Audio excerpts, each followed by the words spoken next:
एक तरह से हमारा इन्वेस्टमेंट बहुत अहम होता है, क्योंकि लोग कहते हैं कि रोटी कपड़ा मकान, तो ये रोटी कपड़ा के बाद मकान एक चीज़ होता है, जो मकान सिर्फ मकान नहीं, लोग का एक ड्रीम सपना रहते हैं कि अपना घर बनाएं।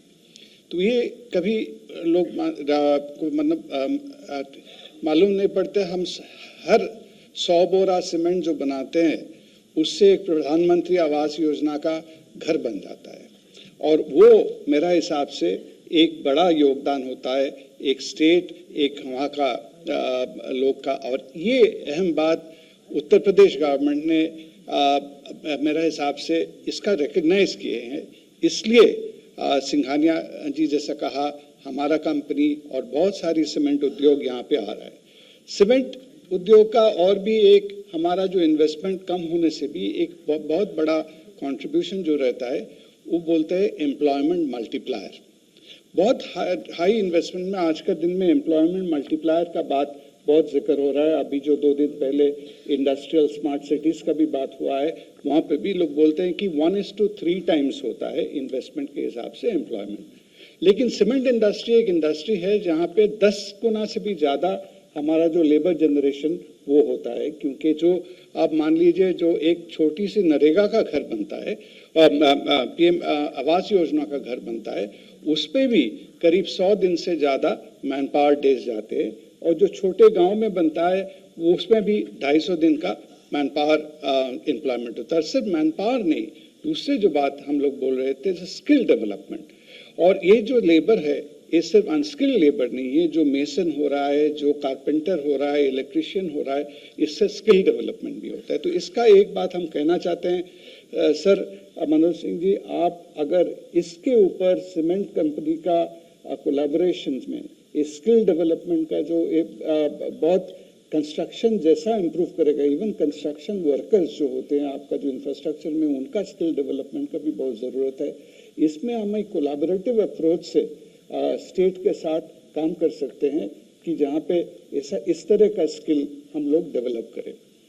तो ये बात रहा, और आपको कहना है जो पहले राघव जी भी कह रहे थे ईज ऑफ डूइंग बिजनेस वगैरह का, हम हमारा अगेन छोटा सा यूनिट के हिसाब से कह सकता हूँ, हमारा इतने 5 साल में हम लोग करीब 2000 करोड़ से ज़्यादा जीएसटी तो भरे हैं, लेकिन हमारा जो इंसेंटिव है, हमें 600 करोड़ से भी ज़्यादा इंसेंटिव हमें मिला है यहाँ पे इस पीरियड में, जो दूसरे प्रदेश के कंपैरिजन में इतना जल्दी सेटलमेंट होता नहीं है। हम दूसरे प्रदेश का नाम नहीं लेना चाहते हैं जहाँ पे 7-7, 8-8, कभी कभी 10 साल से भी लोग सेटलमेंट नहीं कर पाए, लेकिन यहाँ पे जो प्रॉम्प्टनेस से जो सब कुछ रिजॉल्व होता है वो एक ज़रूर एक एग्जाम्पल है। और इसलिए हम लोग भी कहते हैं कि यूपी आके देखिए यहाँ पे किस तरह से होता है, क्योंकि इन्वेस्टमेंट 2-3 चीज़ से होता है। एक तो जो बोले माहौल, गवर्नेंस का माहौल जो होता है स्टेट में, उसके ऊपर, लेकिन सबसे बड़ी चीज़ होता है जो प्रोमिसेस होता है, वो प्रोमिस का डिलीवरी के ऊपर इंडस्ट्रियलिस्ट का कॉन्फिडेंस आता है कि यहाँ पे फिर से निवेश डालूं।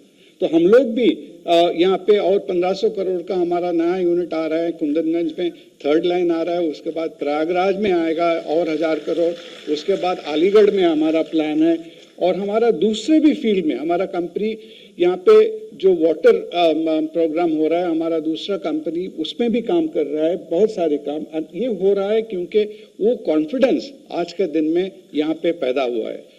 बिजनेस करने में प्रॉब्लम्स तो आती हैं, कुछ ना कुछ रुकावट आएंगे, लेकिन उसका रेजोल्यूशन होना जरूरी है। और इस कारण में जो यहाँ का जो एडमिनिस्ट्रेशन जो उसको मैं श्रेय देना चाहता हूँ, खासतौर से पिकअप को। Pickup is so proactive in resolving problem. हम लोग प्रॉब्लम ले आके, उनके पास प्रॉब्लम जरूर होता है, कुछ ना कुछ दिक्कत होता है, लेकिन प्रॉब्लम का रेजोल्यूशन हो जाता है। इससे हम लोग का बहुत आश्वासन मिलता है और रिएश्योरेंस, जिसलिए हम लोग यहाँ पे बहुत कॉन्फिडेंस से काम करते हैं। हमारा दोस्त राघव जी वगैरह तो यहीं बैठते हैं, लखनऊ से नज़दीक, सभी से मिलते हैं। हम कलकत्ता दूर में बैठते हैं, लेकिन वहाँ से बैठते भी हमारा कोई दिक्कत नहीं आता है। मनोज सिंह जी और किसी को आके हमको ज़्यादा बार डिस्टर्ब नहीं करना पड़ता है कि हमें एक आध बार वहाँ से हमारा आदमी आके करते हैं, ऑटोमेटिकली सब चीज़ हो जाता है, जो दूसरा स्टेट में ऐसा हम लोग का अनुभव नहीं है। ये हम खुले माहौल में बोल सकते हैं। इसके लिए हम बधाई सभी को देते हैं और हम चाहते हैं कि ये यूपी का एग्जाम्पल दूसरे जगह में भी फॉलो करे और यूपी में भी ये जारी रहे। तो यूपी का जो 3 ट्रिलियन इकोनॉमी का जो बात हो रहा है, ये सब ऑटोमेटिकली होगा। और जो इसका क्षेत्र जैसा पूर्वांचल, जहाँ पे आगे इन्वेस्टमेंट नहीं हुआ था उतना, वहाँ पे भी तरक्की, वहाँ पे डेवलपमेंट बहुत तेजी से होगा, ये मेरा पूरा विश्वास है। धन्यवाद जी।